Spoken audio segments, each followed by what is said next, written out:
The Little Mermaid. At the bottom of the sparkling sea, where the sunlight filters down and dances on the coral reefs, lived the Sea People. It was a beautiful world, and none more beautiful than the grand palace of the Sea King. He had been a kind and wise ruler for many years, raising his 6 lovely daughters with the help of his old mother, the Sea Queen.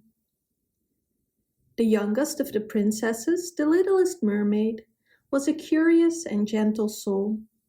While her older sisters loved playing in the deep gardens and chasing dolphins, the littlest mermaid dreamt of the world above the sea.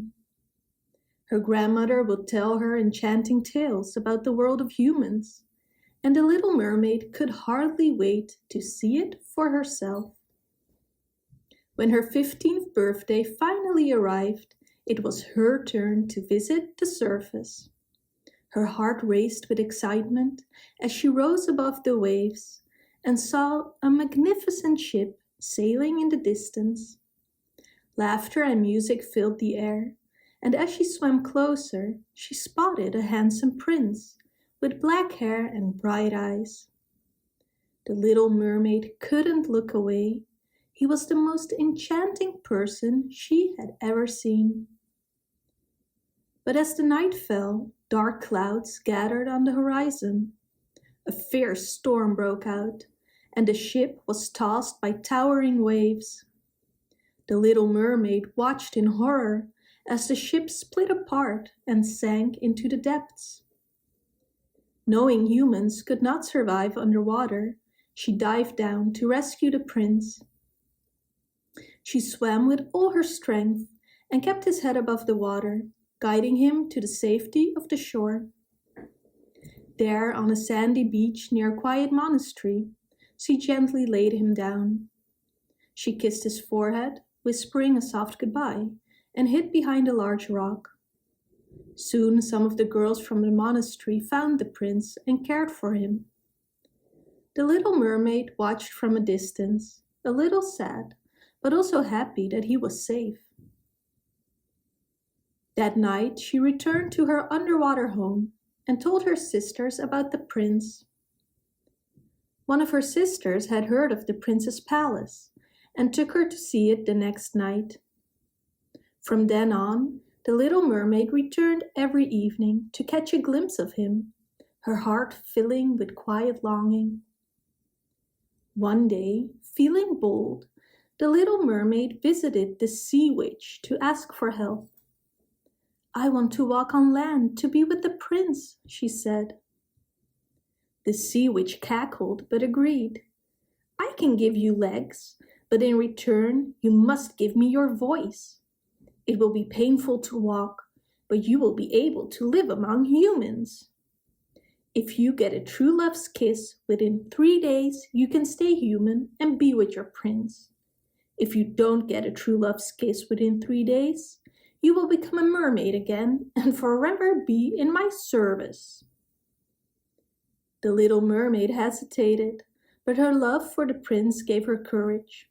"I accept," she said. She swam to the shore and drank the potion the sea witch gave her. The transformation was painful, but when she awoke the next morning, the prince was there, looking down at her with concern. Though she could no longer speak, he helped her stand, offering her the finest clothes and a place in his castle. Every day, the prince grew fonder of the little mermaid, but he didn't yet know she was the one who had saved him.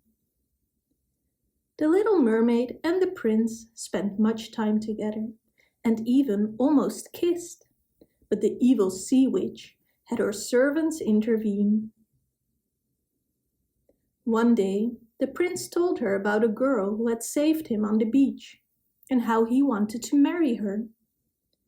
The little mermaid's heart sank, but she remained hopeful, believing that perhaps he would come to understand that she was that girl. The sea witch was angry that the prince was falling in love with the little mermaid, and decided to disguise herself as the girl that the prince thought saved him on the beach. Soon after, the prince's parents arranged for him to meet a girl from a neighboring kingdom, and the little mermaid accompanied him on the journey. When they arrived, the prince's heart lit up as he saw the girl, believing she was the one who had saved him, not knowing that it was the sea witch in disguise. The little mermaid felt her heart ache, knowing what this could mean for her. The prince fell for the sea witch's spell and forgot all about the little mermaid. The little mermaid returned to the sea, heartbroken, and the prince was to marry the sea witch. The night before the prince's wedding, her sister visited her at the shore. They brought her a magical gift that they had secretly taken from the sea witch, a necklace that could restore her voice.